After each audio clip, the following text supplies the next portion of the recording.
Hey guys, Happy New Year. Welcome to a new video. So, today I have a Nintendo Switch that says it has charging issues. Let's go ahead and plug it into the USB amp meter and see what it does. Now I'm using a original Nintendo Switch charger for this. Plug it in, see what it's drawing. Okay, this is an interesting one. So this one's drawing, it's not switching to 15 volts, it's at 5 volts, 0.19 amps. So, this is probably an M92 chip, or it could be a BQ chip, but there's definitely something probably shorted if it's not going to 15 volts. So, I'm going to get this thing down to the motherboard, then we'll go to the microscope and have a look at the motherboard and see what's going on. Alright guys, so I have the switch board here. This is the M92 chip. This chip is responsible for allowing the switch to charge at 15 volts. And typically if you don't have 15 volts going on, this is going to be the problem.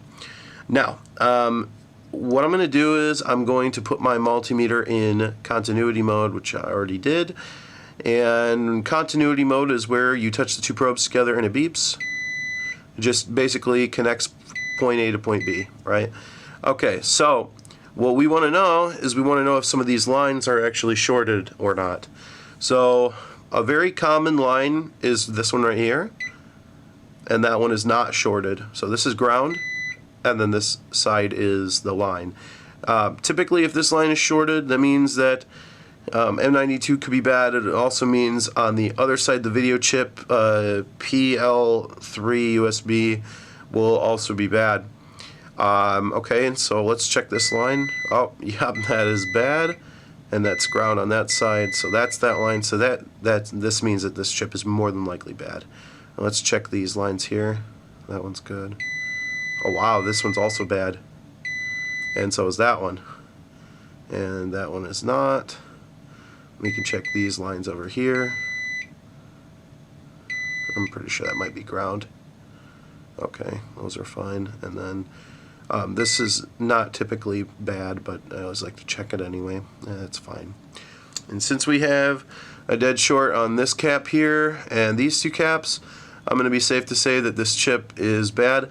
In the past, when I have done M92 repairs, which I've done many of them, typically when you have a short on these lines here, or one of these three, removing the chip ends up relieving the short. When you replace the chip, it's good to go again.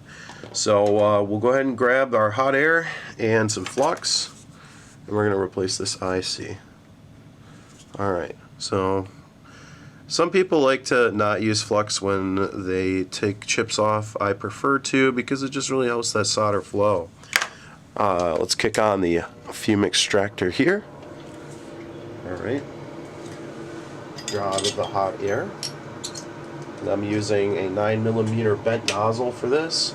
We're going to be using 410 Celsius at 100 for the airspeed. We should be pretty good to go. I don't need a board holder for this. You can use one, but in this case I'm just not going to use one. I usually like to try to get up close and personal with the chip, try not to touch the board. You pretty much just want to nuke the board quickly in this one area, get the chip off, and then jump on out of here.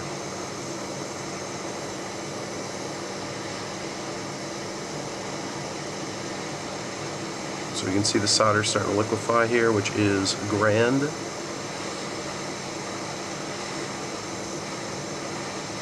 And there it is, it's flowing. We'll grab it, get a good hold on the chip, pull it right off. Boom. Alright, so there's our M92 off of the motherboard. Okay. Now we can set our hot air off to the side here and grab our soldering iron. We'll just go ahead and clear these joints real quick. Alright, so I'm going to go ahead and put some flux down around these pads here. And we really just need to break this connection here. That's it. We are pretty much good to go. We can put our new chip on now. If you want to flow leaded solder onto these pads, you can.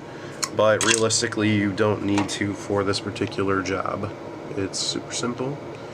Now, as far as our M92 goes, I'm gonna grab one here. Alright, so here is our new M92 chip. And so the M92 has a dot on it right here, and this arrow is pointing to where pin number 1 is, right? Pin number 1, more than likely either that one or that one, but the dot is there to signify that. So we'll go ahead and put the chip somewhat towards the center. We'll grab our hot air again, grab hold of the chip, we'll nuke it for a second, let the chip kind of drop onto the board here. Okay.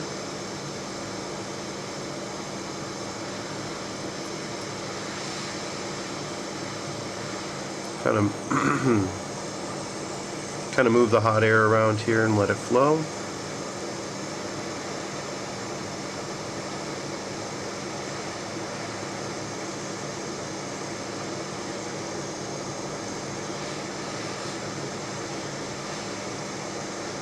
Okay. There we go. Our chip is done, my friends. It is done. And all the joints actually look fine on it too, which is great.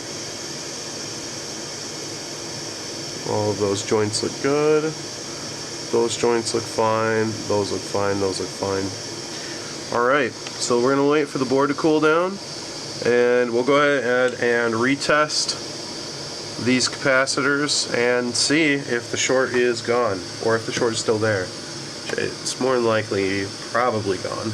Alright, so the board is cooled down enough to test here. I'm going to put my one probe on ground, doesn't matter what color, and we're going to go ahead and check. And look at that. The short is gone. Alright, so now our switch will probably do 15 volts when it goes to charge. So we'll go ahead and clean this area up with some IPA, isopropyl alcohol, to clear up that flux there. Go ahead and use a Q-tip for this. Alright. Feeling pretty good about this. How about you guys? Alright, so we're good here. I'm going to go ahead and put this board back in the switch. And we'll go ahead and test it. Alright, so now that I got the board in the switch, we'll go ahead and connect the battery. And flip it over and grab our USB amp meter. Plug it in. There it is, 15 volts, and boom, it's charging again. Amazing. Real quick, let's go ahead and put in a known good battery that has a little bit of charge in it. And we'll be able to see this thing actually boot up. So let's do that real quick. Lift up this battery. Alright. Plug it in. Let's see what it does. Okay, charging. Okay, there it is. 15 volts, 0.5. Okay. So, and there it is. It's turning on. Wow, would you look at that? Now we have a working switch. Amazing. Alright. So yeah, now we have a switch that charges 15 volts at half an amp, which is normal. And there you go. Okay, so that's how you fix a Nintendo Switch that only charges at 5 volts and not 15 volts. So, one last thing. The reason I haven't posted a video in probably like almost 3 weeks is because I have a main full-time job, and then I fix electronics on the side as my second job, and then of course my third job is doing YouTube. So YouTube doesn't always get full priority, even though YouTube is my dream. Fixing electronics is my dream, and eventually I would love to do this as a full-time thing. So if you don't see a video come up too often, just know I'm working hard. I'm trying to make this happen for you guys, and you guys get to follow me on my journey. So just look at my videos as the cherry on top of your ice cream sundae. I hope you guys have an amazing day, and I'll see you guys in the next video. Take care.